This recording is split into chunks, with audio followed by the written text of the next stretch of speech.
Hello दोस्तों, आशा करते हैं आप लोग बहुत अच्छे होंगे। द परफेक्ट स्टडी में आप सभी लोगों का बहुत बहुत स्वागत है। इस वीडियो में हम लोग दीन दयाल उपाध्याय यूनिवर्सिटी गोरखपुर बीएड के कंप्लीट सिलेबस को समझेंगे कि आपको आपके फर्स्ट सेमेस्टर में कितने पेपर पढ़ने हैं, प्रैक्टिकल कितने नंबर का होगा, कौन से सेमेस्टर में प्रैक्टिकल होगा कि नहीं होगा, पूरी बात हम लोग करेंगे। तो पूरी वीडियो को बहुत ध्यान से आप लोग देखिएगा ताकि आपके एक एक डाउट अच्छे से दूर हो जाए। देखिए बाबू, ये वीडियो में अभी हम आपके सिलेबस को बताएंगे, उससे पहले एक छोटी सी इंफॉर्मेशन दे दें कि यदि आपसे कोई पूछे कि आपका बीएड कौन सा बैच है तो आप क्या कहेंगे कि सर हमारा जो बैच है वो 25-27 बैच है। इस बात को याद रखिएगा, ठीक है। जो बच्चे 25 में एडमिशन ले रहे हैं उनका बैच 25-27 बैच कहलाता है। इस बात को आपको ध्यान रखना है। अब यदि हम लोग फर्स्ट सेमेस्टर के सिलेबस की बात करें, अच्छा सिलेबस से पहले थोड़ा सा हम आपको प्रैक्टिकल के बारे में बता देते हैं, तो ध्यान से मेरी बात को समझिएगा। दीन दयाल उपाध्याय यूनिवर्सिटी में जो बीएड का एग्जाम होता है वो सेमेस्टर वाइज होता है। टोटल आपको 4 सेमेस्टर में आपका बीएड कंप्लीट होगा, और पहला सेमेस्टर, दूसरा सेमेस्टर, तीसरा सेमेस्टर और यहां पे चौथा सेमेस्टर। फर्स्ट सेमेस्टर में आपका बाबू कोई प्रैक्टिकल नहीं है, और यदि सेकेंड, थर्ड और फोर्थ की बात करें तो इसमें आपका प्रैक्टिकल है। पहले सेमेस्टर में आपको कोई प्रैक्टिकल नहीं देना है, सेकेंड सेमेस्टर में, थर्ड सेमेस्टर में और फोर्थ सेमेस्टर में आपका प्रैक्टिकल होता है। इस बात को आपको ध्यान रखना है। अब हम लोग यहां पे फर्स्ट सेमेस्टर के सिलेबस की बात कर लेते हैं कि फर्स्ट सेमेस्टर में आपको क्या क्या पढ़ना है। देखिए, अगर हम लोग फर्स्ट सेमेस्टर की बात करें तो फर्स्ट सेमेस्टर में टोटल 5 पेपर के एक्सटर्नल एग्जाम होते हैं। देखिए बाबू, बीएड में 2 प्रकार का एग्जाम होता है, एक इंटरनल, एक आपका एक्सटर्नल। इंटरनल कॉलेज वालों के बेस पे निर्भर करता है, कॉलेज वाले उसको कंडक्ट करवाते हैं, वो आपको नंबर देते हैं। एक्सटर्नल आपका सेंटर जाता है, आपका एडमिट कार्ड मिलता है, आपको जाके एग्जाम दे के आना रहता है, वो एक्सटर्नल एग्जाम है, ठीक है, यानी वाह्य परीक्षा जिसे कहते हैं। तो टोटल 5 सब्जेक्ट के एक्सटर्नल एग्जाम होने वाले हैं आपके बीएड फर्स्ट सेमेस्टर में दीन दयाल उपाध्याय यूनिवर्सिटी गोरखपुर। उम्मीद करते हैं इतने डाउट आपके क्लियर हुए होंगे। अब हम लोग एक एक पेपर को यहां पे समझ लेते हैं कि आपको कौन कौन से पेपर पढ़ने हैं।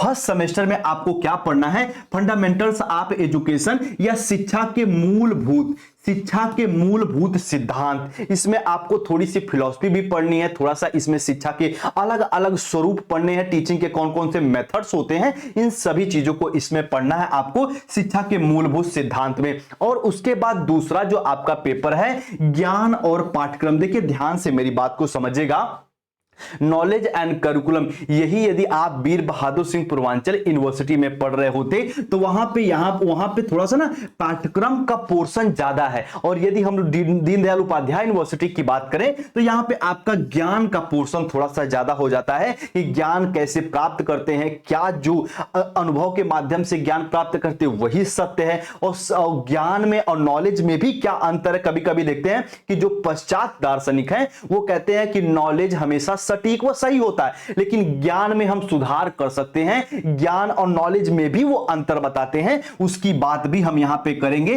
तो नॉलेज एंड करिकुलम आपका सेकंड पेपर हो गया। उसके बाद एक पेपर आपको पढ़ना है चाइल्डहुड एंड ग्रोइंग अप, बाल्यावस्था एवं उसका विकास। और हम कहते हैं कि जब आप सीटेट की प्रिपरेशन करेंगे, जब आप सीटेट की प्रिपरेशन करेंगे, जब आप यूपी टेट की प्रिपरेशन करेंगे, तो ये आपका पेपर बहुत इंपॉर्टेंट रोल प्ले करता है, क्योंकि ये आपका बाल विकास भी तैयार कराता है। और साथ में बाल विकास में जो पैडागॉजी पूछते हैं, शिक्षण शास्त्र पूछते हैं, वो भी इस पेपर से तैयार होते हैं। तो बाल्यावस्था एवं उसके विकास, childhood and growing up paper आपका इंपॉर्टेंट है, थर्ड इंपॉर्टेंट है। इसको भी हम लोग अच्छे से पढ़ेंगे, समझेंगे कि वृद्धि क्या होती है, विकास क्या होती है, शारीरिक विकास क्या होता है, मानसिक विकास क्या होता है, आईक्यू क्या होता है, ईक्यू क्या होता है, इन सब चीजों के बारे में हम लोग जानेंगे आपको बाल्यावस्था एवं उसके विकास में।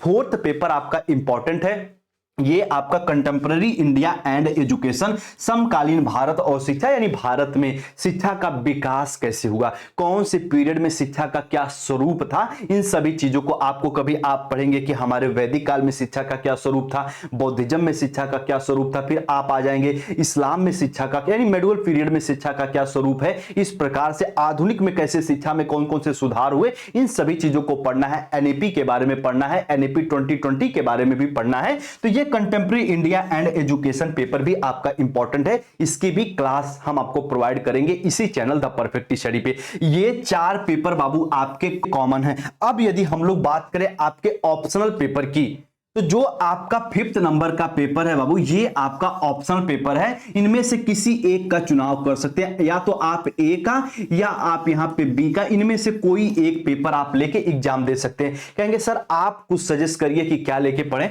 तो हम कहेंगे आप इन्वायरमेंटल एजुकेशन लीजिएगा, इसमें नंबर अच्छा मिलता, आपको अपने प्रकृति, अपने इन्वायरमेंट, अपने पर्यावरण से थोड़ा सा उसके बारे में और आपका नॉलेज गेन होगा, अच्छी बात है, ठीक है। तो पर्यावरणीय अध्ययन या पर्यावरण शिक्षा आप लेके इसको अच्छे से पढ़िएगा। जो बच्चे इंटरेस्ट है वो ले सकते हैं, वैल्यू एंड पीस एजुकेशन को भी वो ले सकते हैं, लेकिन यदि हमारी माने हम रिकमेंड करेंगे कि आप इन्वायरमेंटल एजुकेशन ही लेके पढ़िएगा, अच्छे खासे इसमें नंबर आते हैं। तो टोटल आपको 5 सब्जेक्ट के आपके एग्जाम होंगे। उम्मीद करते हैं ये पांचों सब्जेक्ट्स आप अच्छे से समझे होंगे। जब इसकी क्लास हम प्रॉपर चलाएंगे तो और ज्यादा अच्छे से आपको समझ में आएगा। इससे आप अच्छे से समझ लीजिएगा, यानी आपके यदि एक्सटर्नल एग्जाम की बात करें तो टोटल 5 सब्जेक्ट, यदि यहां पे हम लोग प्रैक्टिकल की बात करें तो कोई आपका प्रैक्टिकल नहीं होगा फर्स्ट सेमेस्टर में। इस बात को आपको अच्छे से ध्यान रखना है। उम्मीद करते हैं कि आप अपने इस फर्स्ट सेमेस्टर के सिलेबस को समझ गए होंगे।